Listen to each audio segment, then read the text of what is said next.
everyone, and welcome to the Jeff Bullis Show.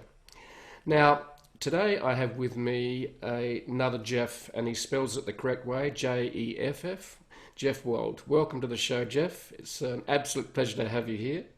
Thank you, Jeff. It is a pleasure to be here. And I'm going to just read a little bit about what Jeff has done. He's the founder of Work Market, which is an enterprise software platform that enables companies to manage freelancers. And it was recently acquired, but he's now free to go, and he's free and let into the wild, apparently, to share his expertise and passion with the world again, without the constraints of working for a company. So he's founded several technology companies, including Spinback, a social sharing platform, eventually purchased by Salesforce. That's very cool. Jeff began his career as finance and is managing director of activist fund, hedge fund, Barington Capital Group, and Glenrock, and various roles in M&A at JP. He's an active angel investor and startup advisor, as well as serving on numerous public and private boards and directors. He's the author of Birthday Rules and the one that fascinates me the most, The End of Jobs, The Rise of On-Demand Workers and Agile Corporations. Jeff holds an MBA from Harvard University and also an MS, Master of Science and Bachelor of Science from Cornell University. So it's absolute pleasure to have you on the show, Jeff. So here's Jeff interviewing Jeff, and that's absolutely fantastic. So if I get mixed up, Jeff, then you can just let me know I'm talking about myself instead of you. It's okay. So, Not a problem. Not a problem. So The End of Jobs, a book you wrote. How long ago did you write that book? So the book came out about 5 months ago. Right. And it's been a great ride. We were luckily to hit number one on all of Amazon's HR categories for a little bit. And it took me about 7 years to write it, though. So it's been a long journey in and of itself. Yeah, I've written a book and I'm another one now, and I totally understand the 7 year journey. Yeah. It's like life and business gets in the way, because when you're writing, it almost needs your total attention in a way, doesn't it? Yeah. Yeah. So let's wind back. So you obviously were doing a science degree initially. So tell us a little bit about the young Jeff and how he got to go to Cornell. What were his interests and passions when he was the younger Jeff in his teenage year? Wow. I have not talked about younger Jeff in quite some time. That is good. Well, younger Jeff went to Cornell for basically one reason, and that was my father found out that Cornell University, some of the colleges within the university, if you lived in New York State, it was half price.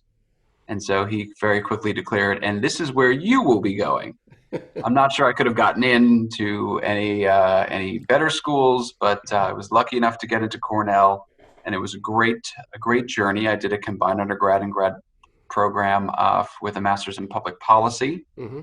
That's the MS part from Cornell, and my undergrad was in economics. And so young Jeff was super excited to be at such a wonderful institution, and then was fortunate enough to get a job at another wonderful institution, JP Chase, and began as a little investment banker. Right. So was that because you're interested in it, or was that something that, again, was half price, so that's why you joined? No, JP Morgan was paying full price. They were certainly paying full price. I will tell you this, Jeff. I spent my 5th year at Cornell, because of the combined undergrad and grad program for the master's in public policy. I spent it interning on a campaign, first part of it anyway, for a guy that I met that was running for mayor of the city of Ithaca. And I wanted to get engaged in politics. You know, the master's is a public focused degree. Mm-hmm. And he ended up just promoting me. And by the end, I was basically running the campaign. And it was such an amazing experience. And I will never forget election night in 1995 in Ithaca, New York, as the returns would come in and we were up 5 and we were down 10. And I, had to leave the room, and I threw up because I was just so nervous about what was going on. It was really a wonderful thing. And I was so fascinated that I got that involved, and so much was on the line for me in regards to somebody else's ambition to run the city of Ithaca. Mm-hmm. And he won. a wonderful, wonderful guy by the name of Alan Cohen won the mayorship of the city of Ithaca. He was a local business owner, ran as an independent. And I kind of served as de facto chief of staff. And it was an amazing, amazing experience. And then when I finished my master's thesis and graduated, he said, you should stay. You should stay in the city of Ithaca. And I had always known that I wanted to be a little investment banker. I appreciated the hardships that one has being an investment banking analyst, hardships meaning 120 hours a week of work. Right. Real hardships in the context of social injustice or things like that. And I knew it was a great way to be indoctrinated into the business world, and I wanted that trial by fire. So I remained good friends with Alan Cohen, who is no longer the mayor of the city of Ithaca. That was nearly 30 years ago. 35, nearly 30 years ago. And so I came down to New York City and started at JP Morgan to get a very round, very intense indoctrination into the world of high finance and business.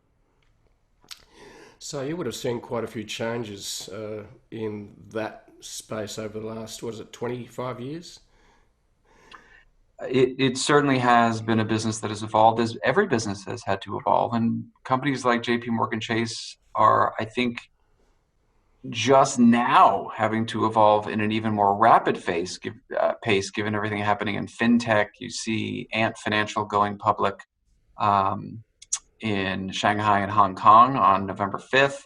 That will be a substantive change. And that company, which didn't exist 10 years ago, will be valued. They priced their IPO today, will be valued more than, or just about the same as JP Morgan Chase.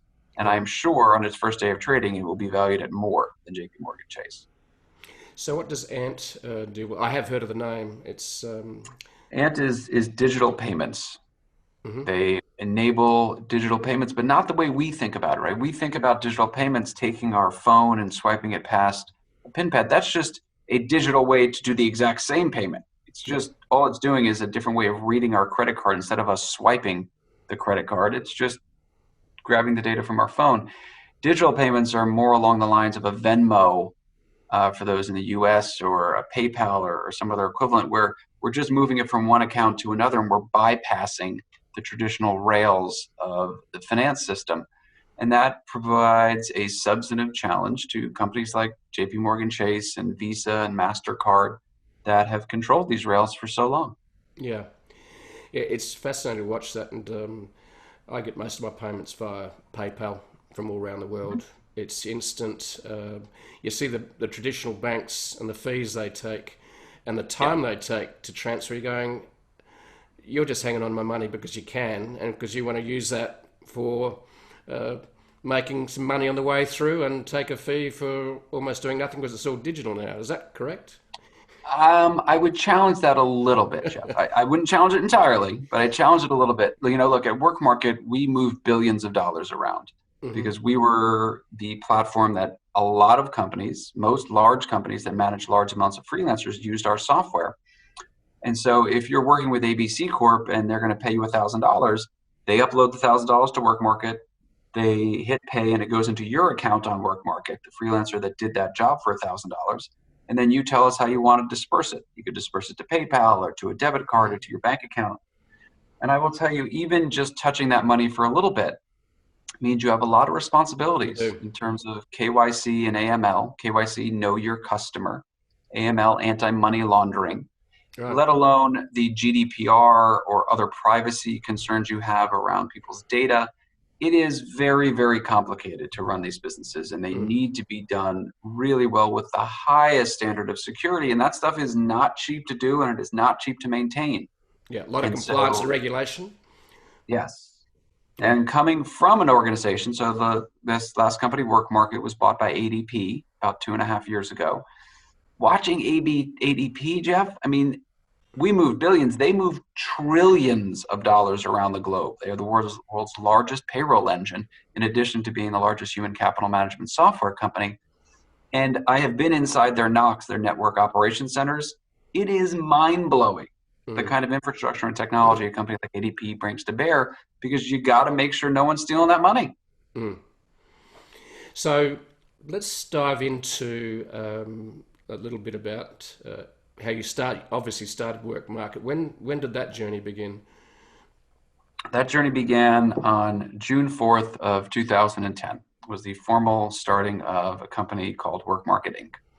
Where did that inspiration come from? There were two kind of founding predicates to Work Market.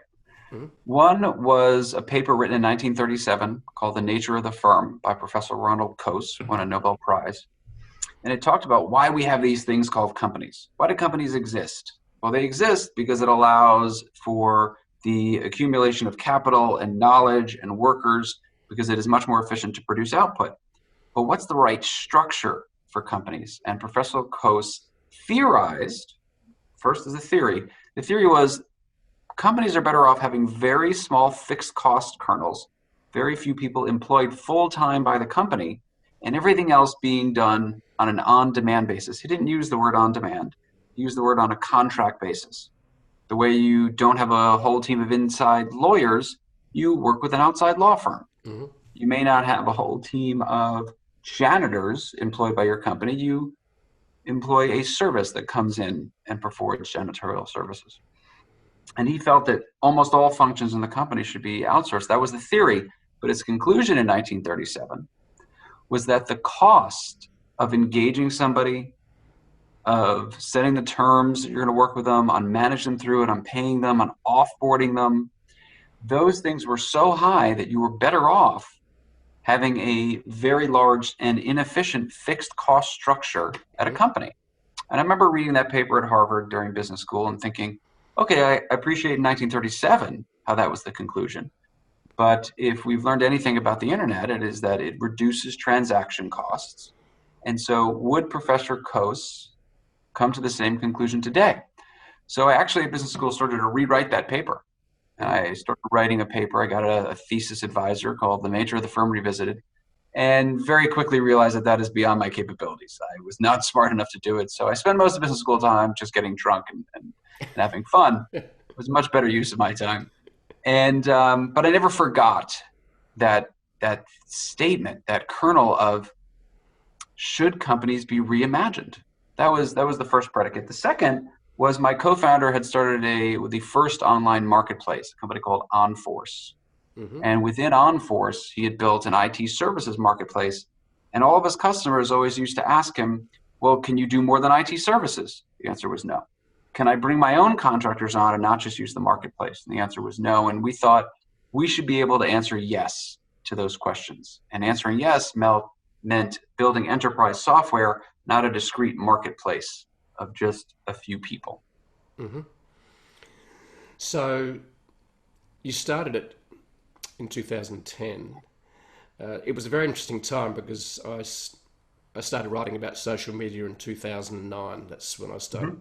Because I was fascinated by the ability to reach the world, and rather than just being local. And we had a little bit of a chat before about, you looked at my site and thought I was from America, and I said, yeah. So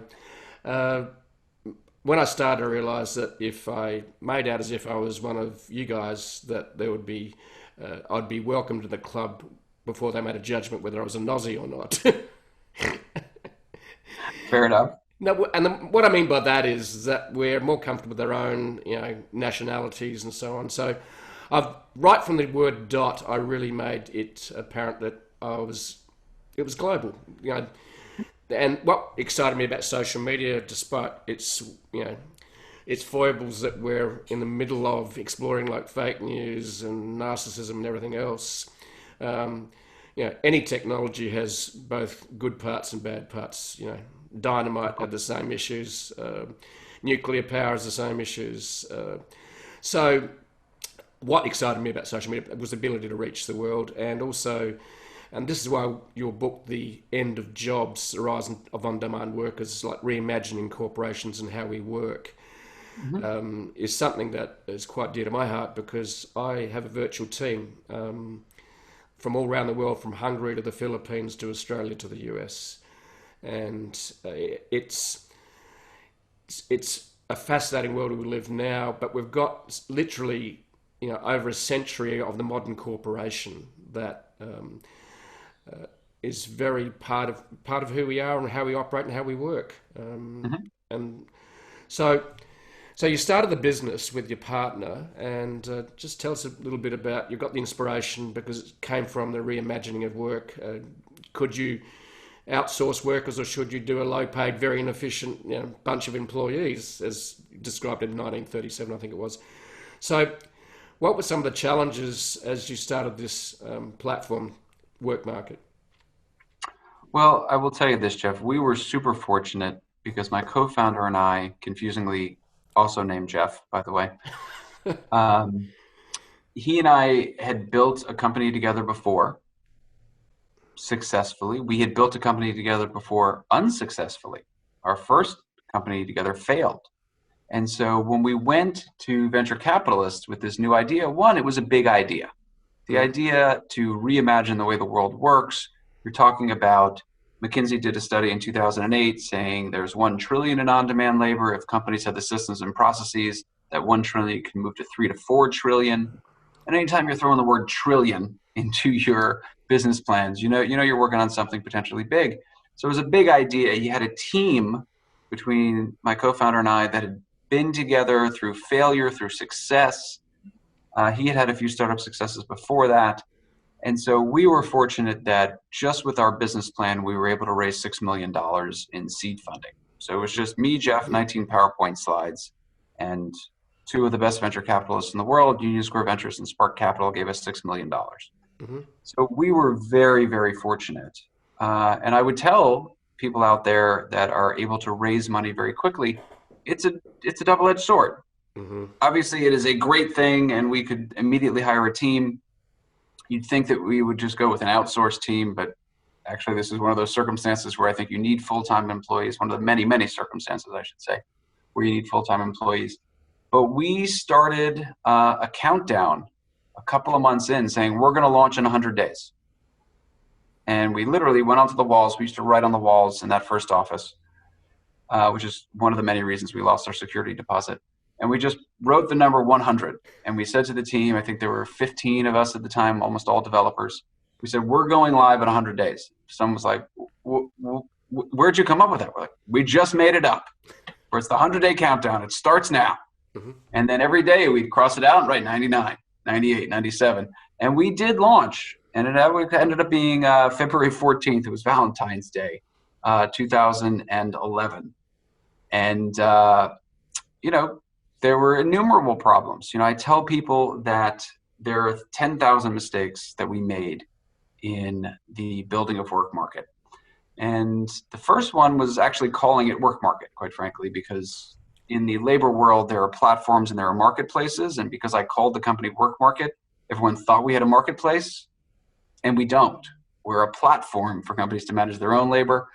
But that was mistake one of the 10,000 mistakes we made. But we were fortunate to have a great team of people and great investors that stood with us through those mistakes. So you launched at 100 days. Now, any business is a risk, no matter how much money you raise or got it behind you. I think it was interesting.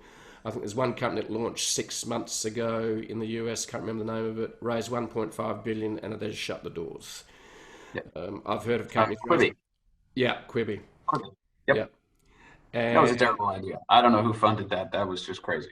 Well, I looked briefly what it was and said, it looked like a problem straight from the start. But it really did. It had great executives and obviously great investors who I'm sure put money behind it. But I just don't understand. As a consumer, it had no appeal to me. Yeah, obviously, it had no appeal to anyone. It appealed to very few people. So, because a lot of times you got an idea of the big problem you're going to solve. And I recently interviewed Brian Clayton he does the Uber of lawn care, and he thought his problem was the challenge he was launching to help his consumers or users was to provide the cheapest lawn care. When he launched, he discovered it wasn't about cheap, it was about convenience. Right. So, in other words, just get a person to show up and mow my lawn. I don't care how much it costs, in a sense. So, when you launched at 100 days, were you solving the right problem? How did that go?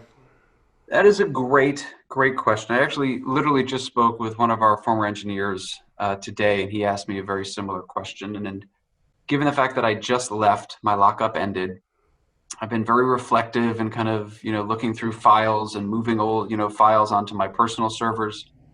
And I found the original business plan for WorkMarket. And I will say we pretty much executed to that plan, which was a mistake. Because as I said to one of our former engineers today, we were not solving the number one problem that our customers have. We thought their number one problem was efficiency and compliance. You've got this army of freelancers, but you don't know who's where, who's signed what legal agreement, who's working on what, who's good at what. We're going to be able to build this platform to solve that problem for you. And they all said, yeah, no, I have that problem. That's really cool. And I would remember this, Jeff.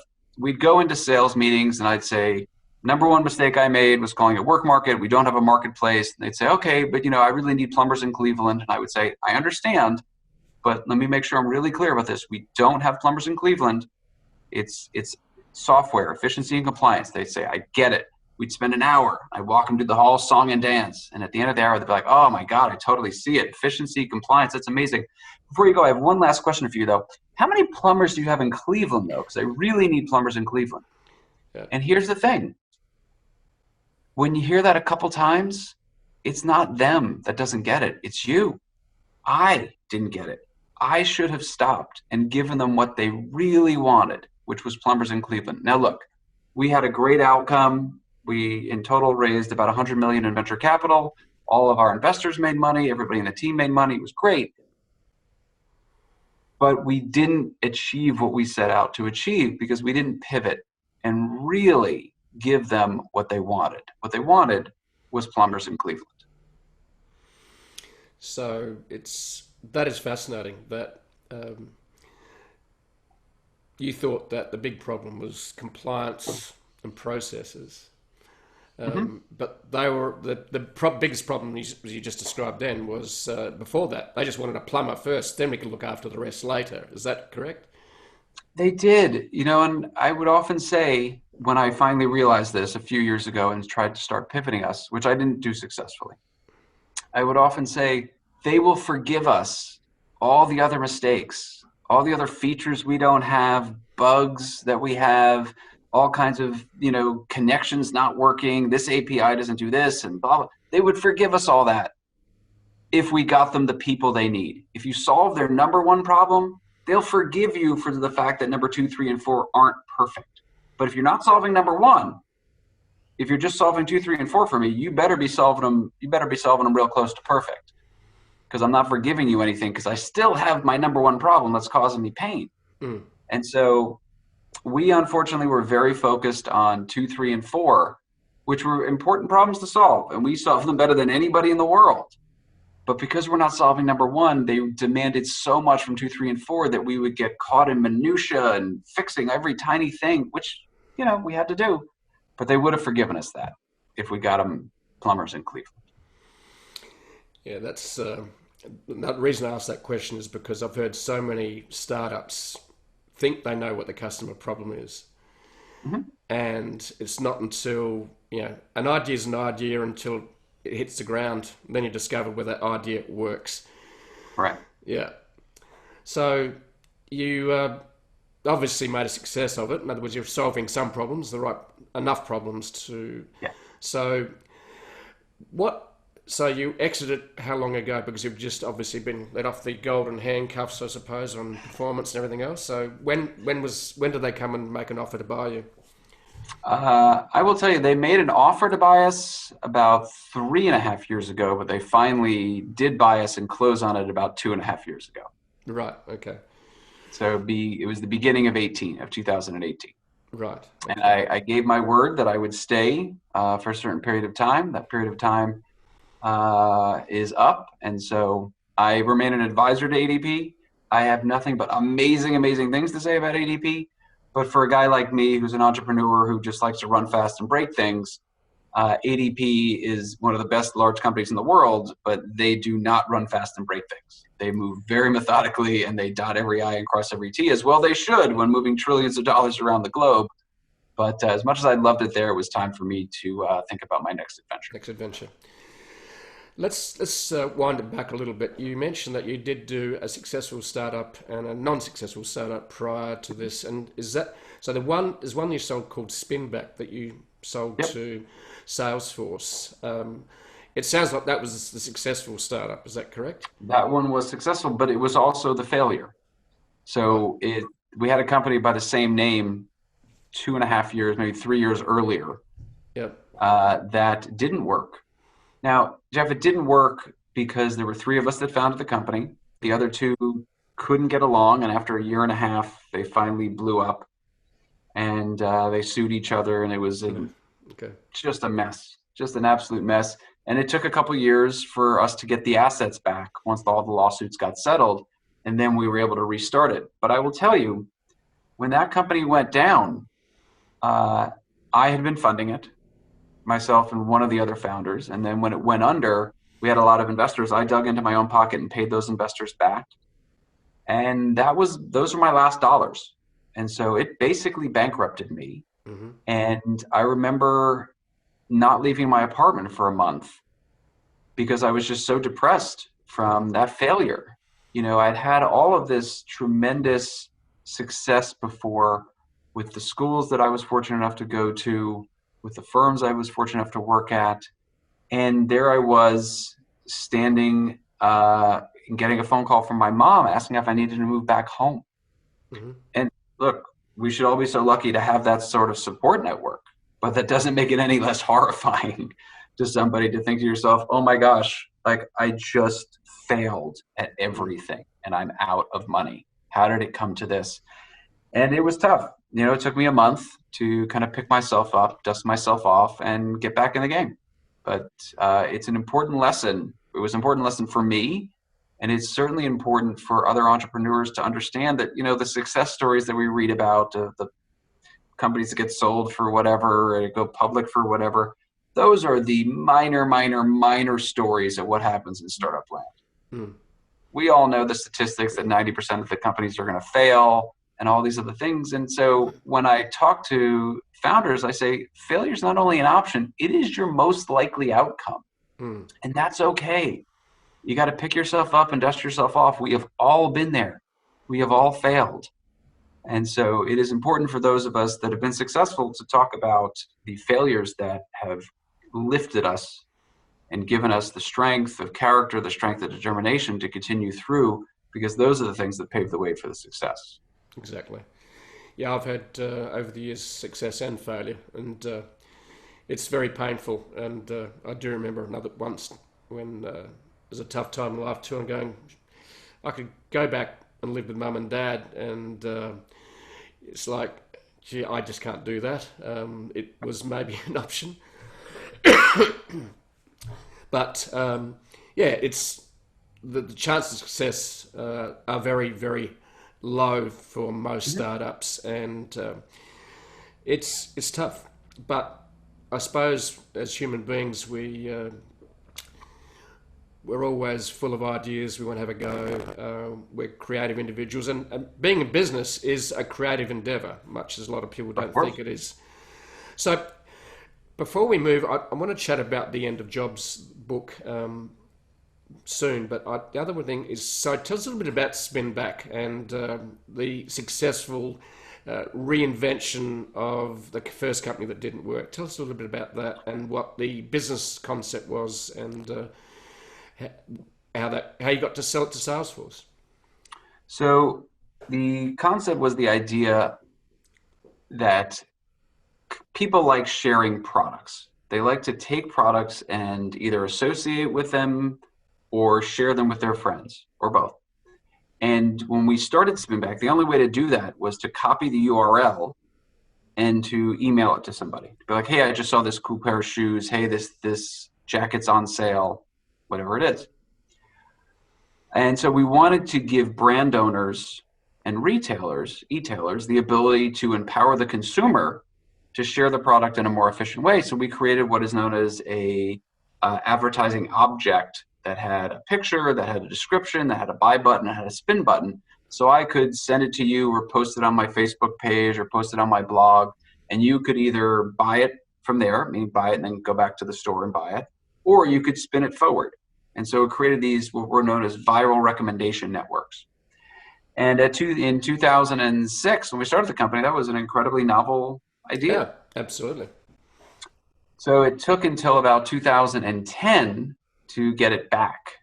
And as we got it back and started to redo it, my co-founder and I had already started the business plan writing for Work Market. So we had a choice. We had a fork in this road. Do we go do one business or do the other? And we decided, let's do them both, but we're going to bring on two partners. So we brought on two new partners that took the front seat on Spinback 2. And these are two kids. I mean, they're not kids anymore, as this is over a decade ago. But at the time they were sleeping on friends' couches and borrowing and stealing and doing everything that a scrappy startup founder had to do. I gave them some money, some friends gave them some money, but they had to really hustle to get this done. And they did. It was not sold directly to Salesforce. It was sold to a company called Buddy Media. We became some of the largest individual shareholders of Buddy Media. And Buddy then got bought a few months later by Salesforce for like $800 million. And Buddy was one of the great New York City tech success stories.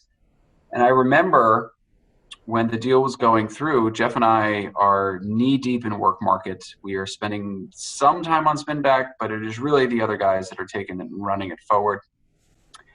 But when big strategic decisions were to be taken, we stepped in, and I stepped in because Buddy Media made an offer, and they made an offer in all stock. And I remember sitting down with one of the Buddy Media board members, and I just said, look, you guys got to give us cash. I'm not taking your stock. It's crazy. You guys were just valued at $150 million. You only have 15 million in revenue. That's insane. There's no way I'm going to give you this company for stock in your company. I want to have cash. And this woman, who is a very dear friend, turned to me and she's like, you need to just shut up. A, the deal's not going to happen for cash. So if you're insisting on cash, just take your company and get the heck out of my office, because it's not going to happen. B, you are dead wrong. I am telling you as your friend, just shut up and take the stock.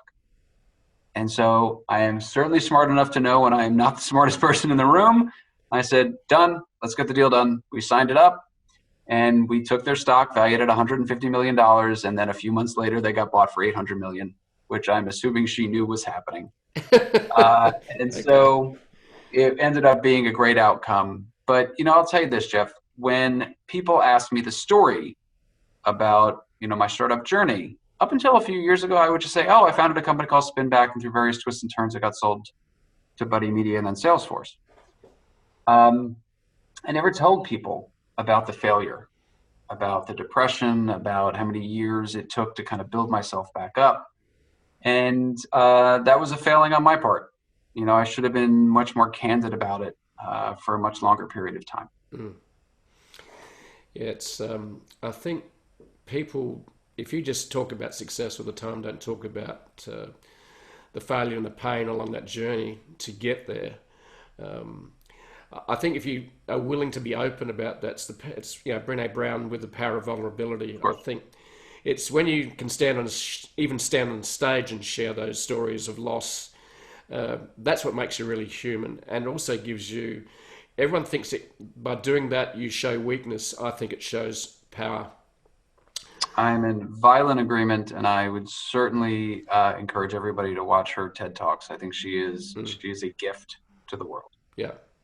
And I took that and I used the stories of failure and also success to talk from stage when I spoke around the world, and it makes you real, it makes you authentic, and much more believable.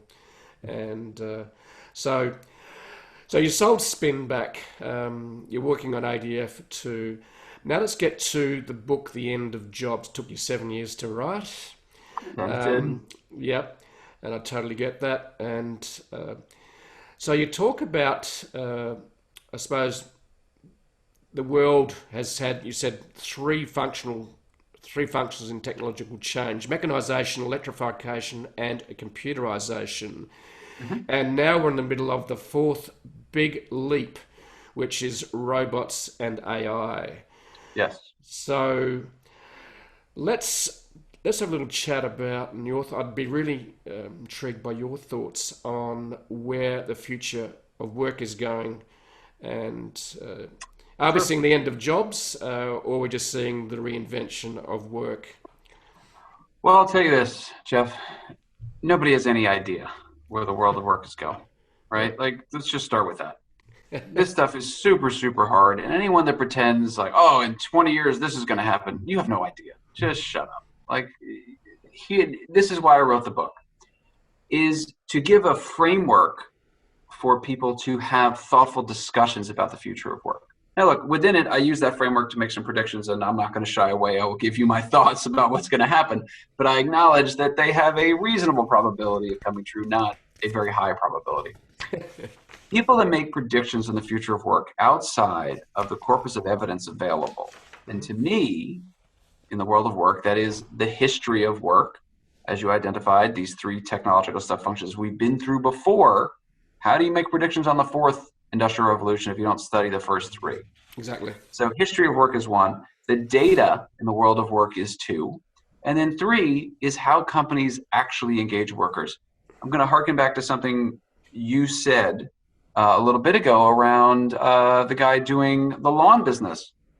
Everybody makes this assumption that I just want the cheapest employee to do whatever. And that's how companies make decisions. That is a ridiculous statement for anybody that has actually been involved in labor resource planning at any company. Companies don't just sit there and be like, I tell you what, find me the cheapest workers and let's go. That's not how that meeting goes at all. And so that is the third piece of evidence, is how companies actually engage workers. And if we think about the history, the data, and how companies actually engage workers, we can really start to understand how companies and workers and government and society are going to adapt to robots and AI. And so I wrote the book out of frustration because people would make ridiculous predictions, including, by the way, even right now. I've been on panels in the last 2 months where people have said the following sentence. Jeff, well, not to me, to the audience.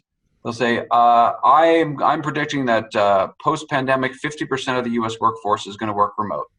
And I'd sit there and I'd just put my head in my hands and I'm like, oh, really? That's your prediction. 50% of the US workforce is going to work remote. Yes, that's my prediction. I would say, okay. Are you aware that only 42% of the US workforce can work remotely?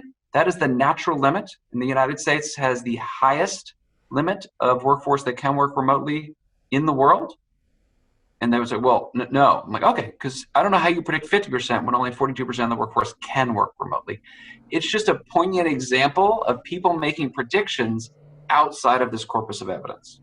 So that said, when I called the book The End of Jobs, it is not meant to say that robots and AI are going to take jobs. I do not think that at all. It is to say the job that we know, the one office, one manager, 9 to 5 job, that job is ending.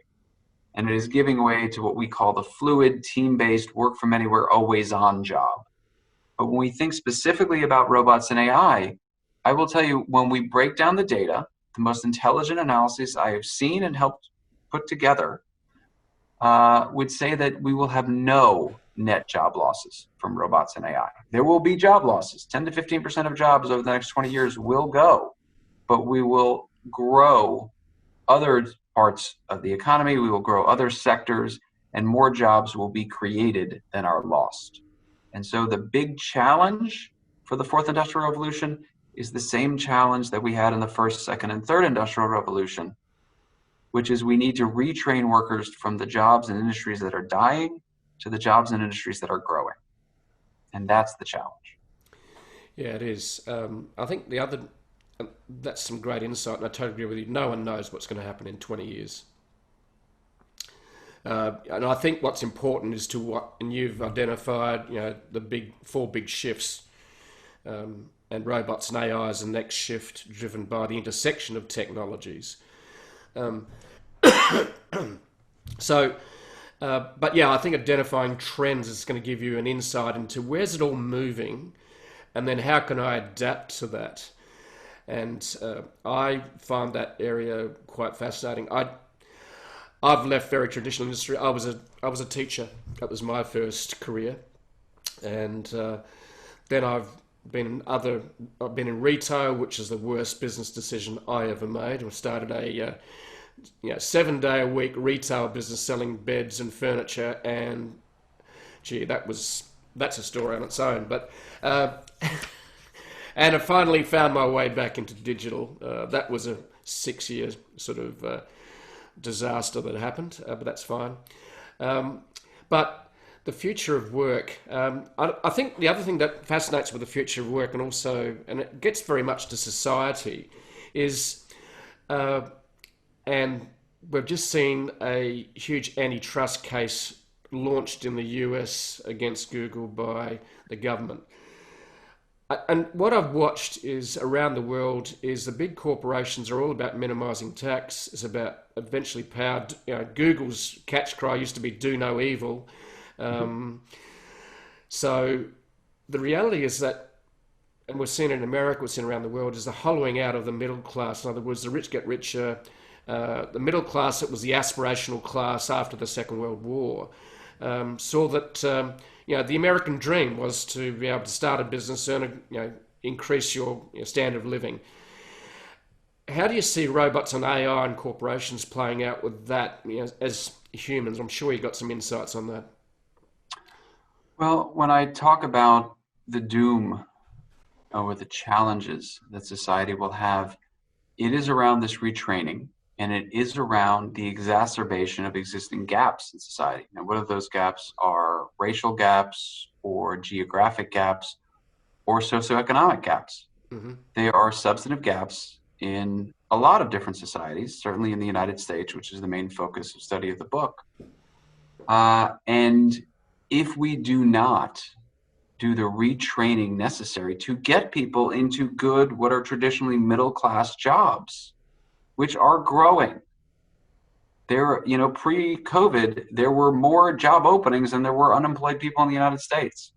It is the matching of those two, which is an issue. And so it gives me hope when I see different technologies coming on stream that use VR and a host of other new modalities to help train people. Because who does this training is a big question that we have yet to answer. Is it the education system? Do the high schools start doing it? Is it a post-secondary thing in the education system? Is it a personal responsibility issue that people have to get their own headsets and do their own VR trainings or take their own online courses? Do companies do it? Are companies doing it because they're being required to by government and government mandate anytime you let a worker go, you have to provide 100 hours of retraining? Or are they doing it out of their own demand because they can't get workers from the education system or from workers on their own to do it? Unknown. But I do know that if we don't do it, if we let those workers fall behind, if we let those communities fall behind, it has very, very negative implications, and that's another very powerful lesson from history. We don't do it to our folly, to our detriment. Yeah, I think we've got to bring everyone along for the ride. If we think that we're just going to use cheap labour as cannon fodder to feed the corporation's profit machine. And you did use I read a bit of your book in that area, and that was that the union started to protect the workforce from the abuse by the Henry Fords and the others that actually tried to basically use cheap labour and treat them like it's just a new form of slavery. And I would say that what we see through the history of work is an undulating power balance between companies and workers, where the upper hand is traditionally held by companies, and these three industrial revolutions, which bring in these huge step functions of technological change, mechanization, electrification, and computerization, massively tilt that balance of power to companies. And companies tend to abuse it.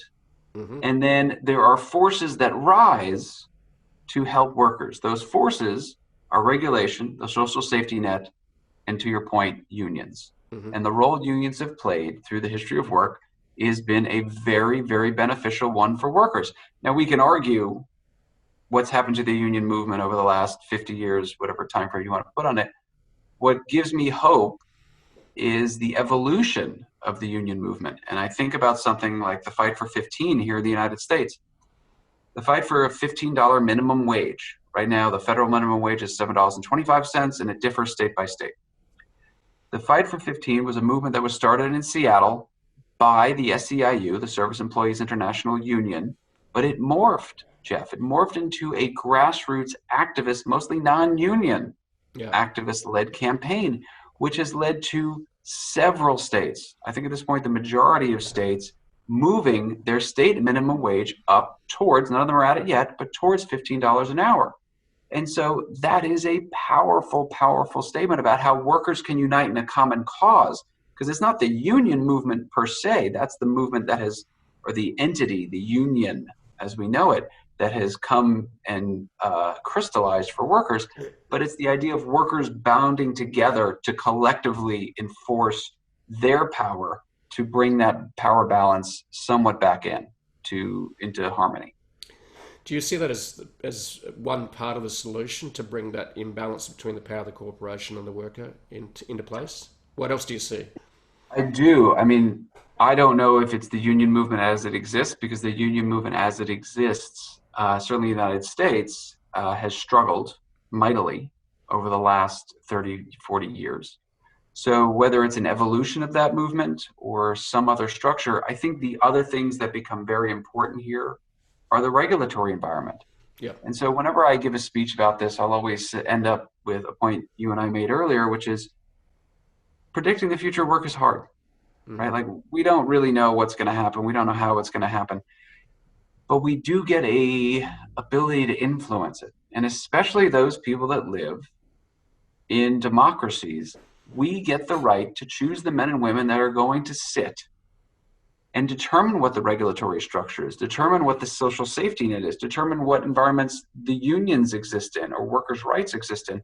And so I would point to the regulatory environment, which in the United States and in a number of other Western democracies has been rolled back. And we can argue if those are good things or bad things, but the fact of the matter, they've been rolled back. And the fact of the matter is that happens a lot of time to the detriment of workers. That may be what we want as a society, but that is the point. It is up to us to choose. We can vote for the people that will change the regulatory environment and maybe make the minimum wage $25 an hour, right? We can do that. I don't have a position as to which is right and which is wrong. My statement is simply that we get a voice in how the world of work, how the future of work unfolds. Yeah. Yeah, you make some very interesting observations about regulation being part of it, government's role in bringing equity to the table, and I'm in the lucky position and grateful that as I've travelled through the world, America, Australia, UK, Europe, to see the different I suppose socio-economic regulations and culture and society. And there's one thing I've really struggled with when I've gone to America, is you go along and you go to a restaurant and tipping is 20%, 30% now instead of 10% it used to be. And as an Aussie, we do a bit of tipping here, but the reason we don't do a lot of tipping here is because we pay our workers a proper salary. True. And the challenge I find tipping in the US, I'm an outsider looking in. I'm passing through, and I'm going, how much do I tip here? Because it's not normal in Australia to sort of tip 20, 30%. And I'm going, because the challenge I have too is why doesn't the restaurant just pay its workers what they're worth, a decent wage? Because I feel like the responsibility is on me to pay the waiter or waitress's wage, and I feel quite uncomfortable. I'm going, I'm responsible for your wage, so I feel guilty. How much do I pay you? And service is part of the equation, I know, but I'm just thinking, why don't you just pay them a decent salary? Then we don't have to have this internal conversation. Some restaurants are doing that. Yep. I know there are a number of restaurants in New York where the price of the food is a little higher, but I remember the first time you see it, it comes and you're like, where's the tip line? Because I didn't even notice the food was more expensive. Like, you're not paying attention. And they're like, oh, no, our tips are incorporated into the price of the food. We all make much more on a per hour basis than we would at a restaurant, so you don't need to tip. I was like, and like, it's not only you don't need to, you couldn't. There was no mechanism to do it. And it is one of those things that has evolved in the United States, much like the United States is the only industrialized country where your healthcare is tied to your employer. That is just something that's evolved here in the United States. We don't need to do that. There are 4.4 million people employed in the United States as waiters and waitresses. We can simply change the laws and say that, we're not going to do this, and because they are allowed to do it, restaurants are allowed to do it, and pay workers under the minimum wage with their tips making up the difference. We could simply say, no, that's not allowed. You have to pay them the minimum wage no matter what, and the tip is anything addition. We could do that. We could make that regulation, and we could increase their minimum wage to $15 an hour. Could certainly do it. That is a choice that we in the United States get to make, and electing the men and women that are going to change labor laws. Yeah, it's and you mentioned health insurance. In Australia, we have a universal. You can go to a hospital, a doctor, and you're looked after. You know what? And I'm happy to pay a little bit more tax to make sure that the 10%, 15% that can't look after themselves, and every society is going to have that. What's wrong with making sure we look after the people that can't look after themselves? And then you've got the balance of, still having enough incentive in the system, which you can do. But it's fascinating to watch the different systems and the labels put against them globally. So it's fascinating to watch. And I think, and that's what's the great power of travel, is to be able to look at society and the world with much more open eyes and gratefulness that you can choose to live in different countries, to a point, but society can work in very different ways, and then neither right nor wrong, they just are. That becomes fascinating. So, well, hopefully we'll all be able to travel again soon in mass. Certainly we have not had that opportunity recently. So I'm looking forward to it, but we're doing a lot of local travel here at the moment. I went on a 16-day road trip up the coast of Australia, and it was beautiful. We've got some stunning beaches here, by the way. Have you ever been to Australia? I have not. I have a number of very dear friends from business school who are constantly saying, you've got to come. And at some point I will make that journey. I was hoping to in this big break now that I have left ADP, but unfortunately that's not in the cards right now. Right. Okay. Well, hopefully we'll be able to see you soon. I suppose just to wrap it up, Jeff, so with your book, The End of Jobs, how do you see, so you talk about the big trends, which is robots and AI. So and you talked about the tension between who's going to do the retraining. Is it a personal responsibility? Is it government? Is it the corporation? I would suggest that it's going to be a matrix or a hybrid of all three. I'm 63. I've had to retrain myself. If I waited for the government to, force a syllabus down my neck and go, Jeff, you've got to reinvent yourself as a digital entrepreneur, learn blogging, that would never happened. The corporation wouldn't have done that because they wouldn't have had any idea. So it's that interesting intersection of responsibility and how it's going to happen. So, and you did mention the other thing too, where it's essentially a retraining issue, as it's going to be different types of jobs. So yes, some jobs are going to end and then others will rise. So what are some of the jobs you see as rising? So I generally will tell people go hard. Go either hard tech or hard human. The hard tech, Jeff, is easy enough to understand, right? Jobs in software engineering and data and AI and robotics, those jobs are growing. I mean, just nonstop. The jobs are growing here tremendously. But the hard human is a little bit more difficult to understand. Hard human are to do things that the robots and AI have no near-term capabilities of being able to do. Things that involve creativity, design, empathy. So there are jobs in healthcare, there are jobs in sales and marketing and customer support, which are all predicted to be growing. So hard tech or hard human is generally is a pretty good synopsis of the jobs that are going to be growing. I really like that. That idea of hard tech and hard human. I think, and there is another challenge with this social media world we live in, is that the communication skills that are important to be a hard human. In other words, really full of empathy. What are your listening skills like? What are your communication skills like? Can you distill some complexity into simplicity, and can you communicate that? Can you sit down and listen to someone's heart and soul? Right. I think that hard human, and certainly part of the book I'm writing, looks very closely at what's also called soft skills. That's what you called hard human, I think, which is fabulous. I've never heard the term before. So I think that's a great way to sum up where we're going. We're going to either hard tech or hard human. I look forward to, I haven't completed the book yet, but I've certainly dived in a fair bit. And for me, I live in the middle of this evolution and change. I had to reinvent myself. And I didn't sit around waiting for someone to do that. I had to reinvent myself. And the tools are all there, like the information we have at our fingertips, the online courses you can do.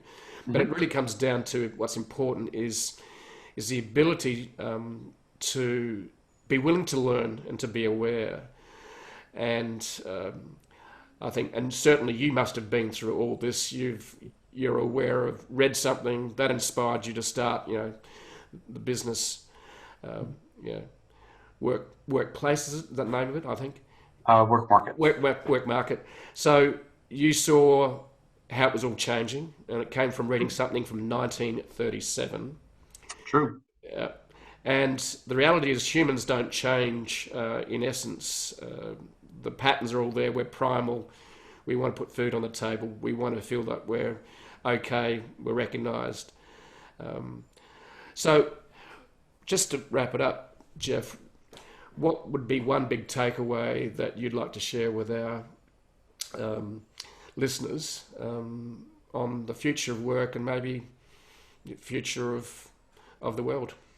That's a big question. I would go back and say the future of work is very hard to predict, but it is ours to create. So get involved in your company, get involved in your community, get involved in your country, and help create the types of future that you want for your world, because it is all wide open and this future is yet to be written.